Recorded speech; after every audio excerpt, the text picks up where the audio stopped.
Hyderabad city police operation Kavach పేరుతోని సిటీలో మొత్తం దాదాపు 150 చోట్ల వెహికల్ చెకింగ్ చేయడం జరుగుతుంది.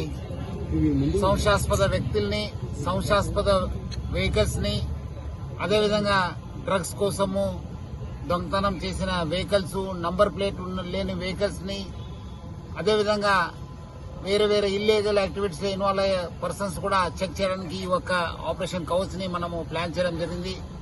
దాదాపు 5,000 సిబ్బందితోని ఈ కవచ్ ప్రోగ్రామ్ ని మనము కండక్ట్ చేయడం జరుగుతుంది.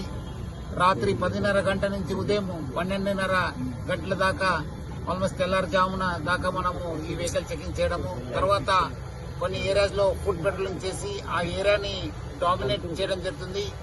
ఈ రోజు నేను అక్కడ మన టోలీ చెక్ చేసి ఇక్కడ మన కిరణ్ నేతృత్వంలో గుల్జార్ హౌస్, చారిత్రాత్మక గుల్జార్ హౌస్ దగ్గర వెహికల్ చెకింగ్ చేస్తున్న ప్రదేశాన్ని నేను చెక్ చేయడం జరిగింది. ఇప్పటిదాకా దాదాపు 25 వెహికల్స్ ని మనము ఇక్కడ సీజ్ చేయడం జరుగుతుంది. అదేవిధంగా వేరే దగ్గర కూడా కొంతమందిని మనము చెక్ చేయడం జరిగింది. కొన్ని వెహికల్స్ కూడా డీటెయిల్ చేయడం జరిగింది. ప్రజలందరూ కూడా ఈ ఒక వెహికల్ చెకింగ్ చేస్తున్న సమయంలో మా సిబ్బందికి కోఆపరేట్ చేయాలని చెప్పి నేను ప్రజలందరూ కూడా మరీ కోరుతున్నాను. మీ యొక్క భద్రత మా బాధ్యత అని చెప్పి నేను చెప్పగలుగుతున్నాను.